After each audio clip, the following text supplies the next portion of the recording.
کہ اس موقع پر جو کچھ میں کہنا چاہتا تھا، مجھ سے پہلے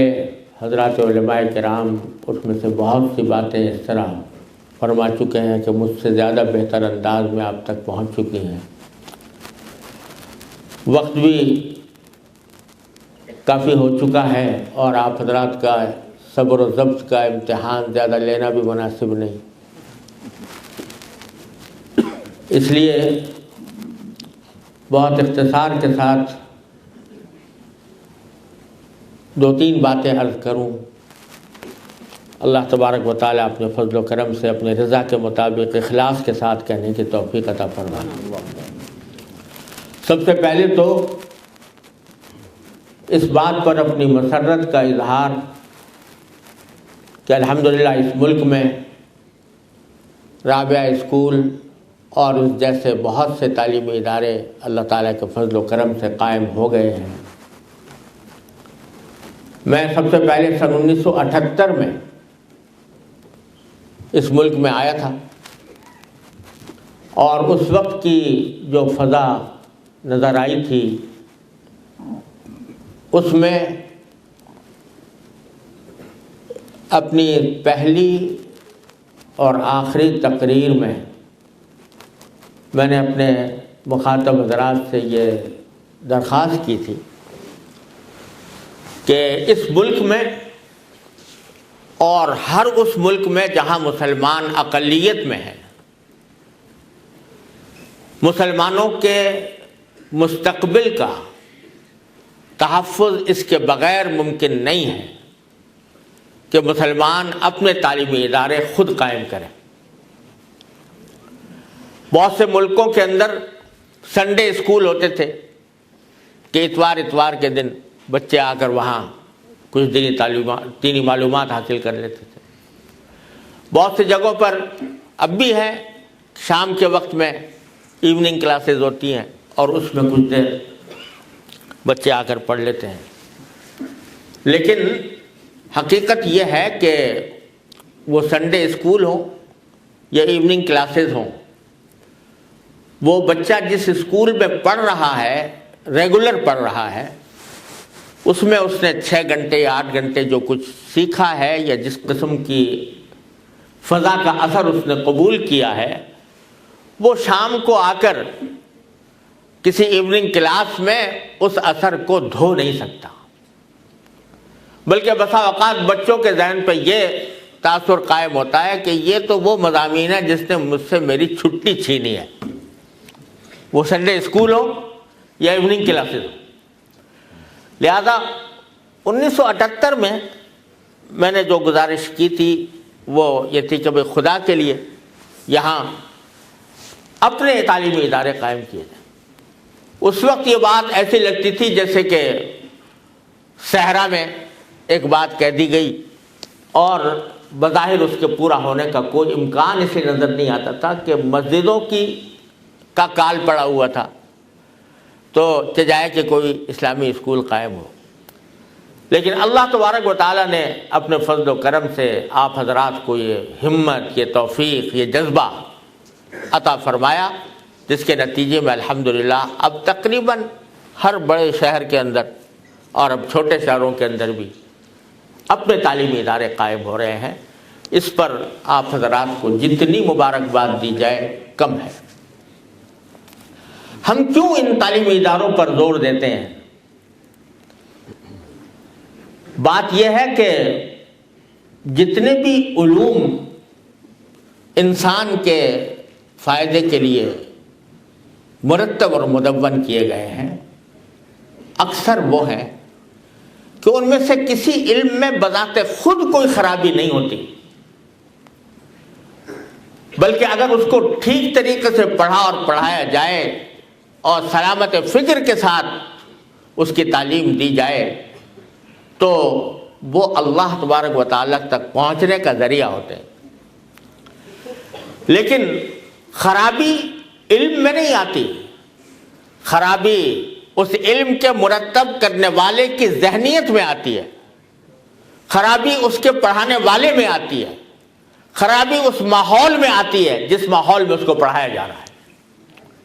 سائنس اللہ تبارک و تعالیٰ تک پہنچنے کا بہت ہی مؤثر ذریعہ ہے، لیکن آپ دیکھتے ہیں کہ بہت سے وہ لوگ جو سائنس کے اندر اعلیٰ درجے کا کمال حاصل کیے ہوئے ہیں، وہ بجائے اس کے کہ اللہ تبارک و تعالیٰ تک پہنچتے، اللہ تبارک و تعالیٰ کے انکار تک پہنچ جاتے ہیں۔ تو بات کسی علم یا فن کے اپنے بذات خود خراب ہونے کی نہیں ہے، بات اس کی ہے کہ اس کو کون پڑھا رہا ہے اور کس طرح پڑھا رہا ہے اور کس ذہنیت کے ساتھ پڑھا رہا ہے اور اس کے لیے کیا ماحول تیار کر رہا ہے۔ چونکہ جو غیر مسلم تعلیمی ادارے ہیں ان کا خمیر ہی اس بات پر اٹھا ہے کہ وہ مادہ پرستی کے ماحول کے اندر وہ علوم پڑھائے جاتے ہیں اور اسی ماحول کے اندر بچے کی نشو و نما ہوتی ہے، اس لیے اس سے بچہ جب نکلتا ہے تو وہ دین بیزار ہوتا ہے۔ ہم جو اس بات پر زور دیتے ہیں کہ مسلمانوں کے اپنے اسلامی ادارے ہوں، اس کی وجہ یہ ہے کہ وہی علوم اگر صحیح ذہنیت کے ساتھ، صحیح جذبے کے ساتھ پڑھائے جائیں تو وہ اللہ تک انسان کو پہنچانے والے ہوتے ہیں۔ بات یہ ہے کہ علم حقیقت میں وہ علم ہے جو انسان کو اپنی زندگی کے مقصد سے روشناس کرائے۔ جو علم انسان کو یہ نہ بتا سکے کہ وہ دنیا میں کیوں آیا، اس کی زندگی کا مقصد کیا ہے، کہاں اسے جانا ہے اور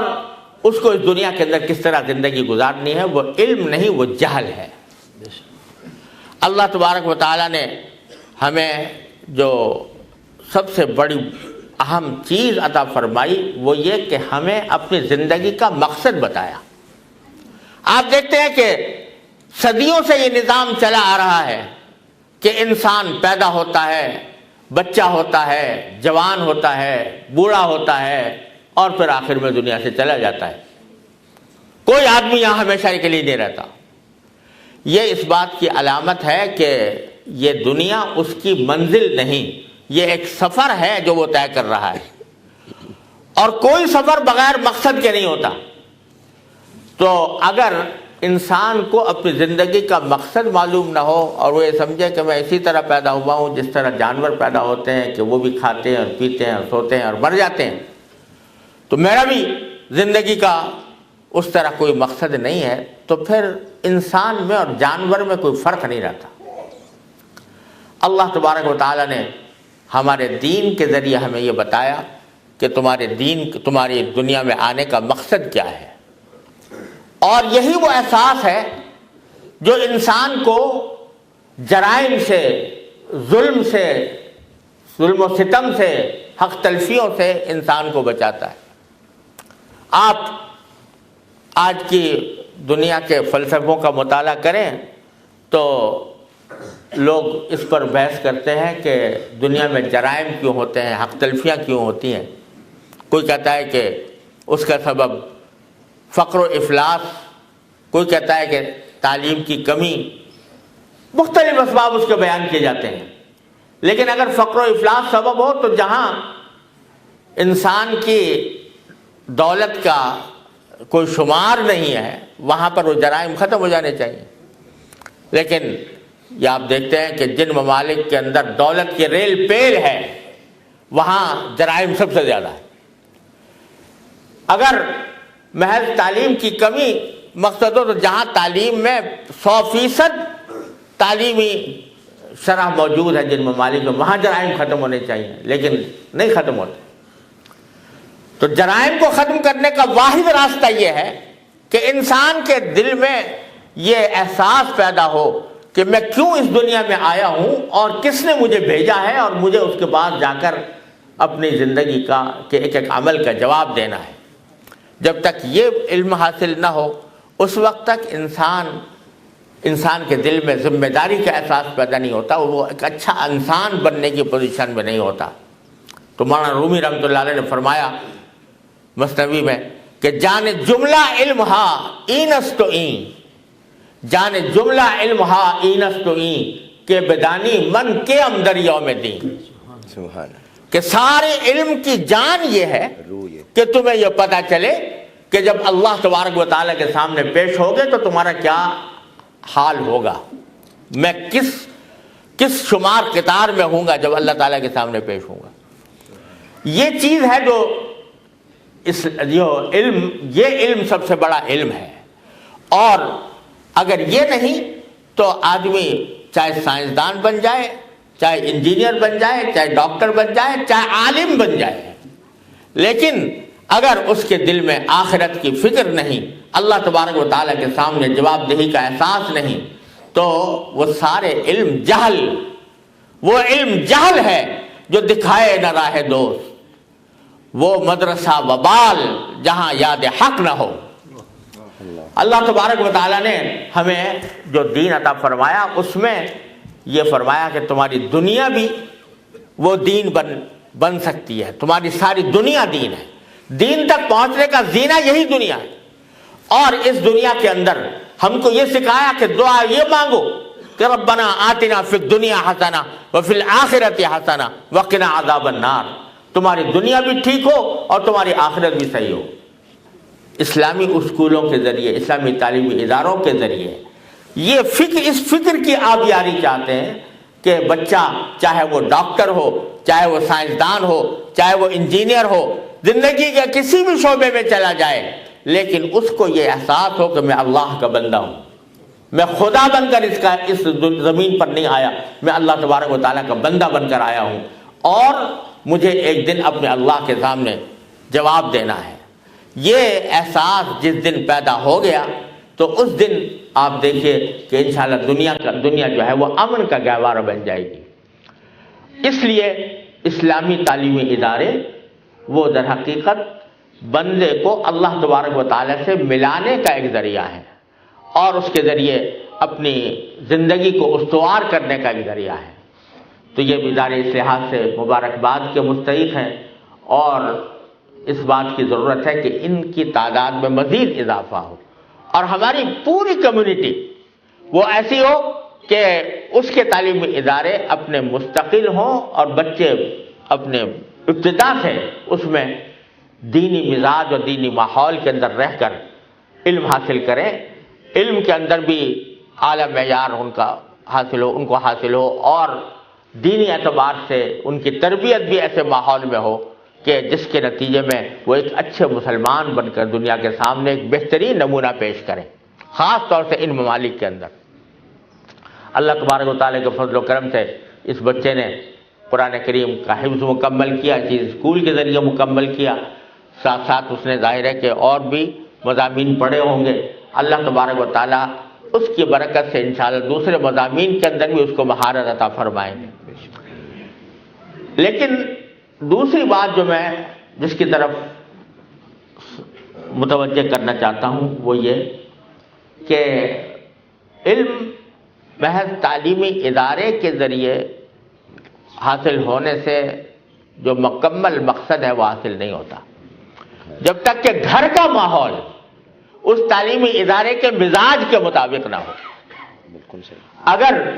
تعلیمی ادارہ تو یہ سکھا رہا ہے بچے کو کہ تم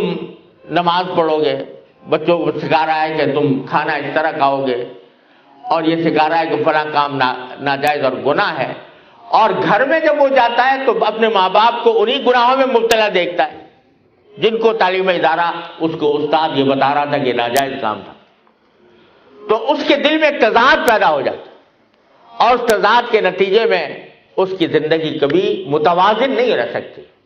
لہذا جتنی بڑی ذمہ داری تعلیمی اداروں کی ہے کہ وہ اپنے بچوں کی تربیت کریں، اس سے زیادہ ذمہ داری ان کے بچوں کے والدین کی ہے کہ جب بچے ان کے پاس آئیں تو وہ اس بات کو غنیمت سمجھے کہ جو کام وہ خود نہیں کر پائے اپنی زندگی کے اندر وہ بچے ان کے طرف لے کر آ رہے ہیں۔ میں نے ایسے تعلیمی ادارے دیکھے ہیں، یقیناً یہاں پر بھی ہوں گے،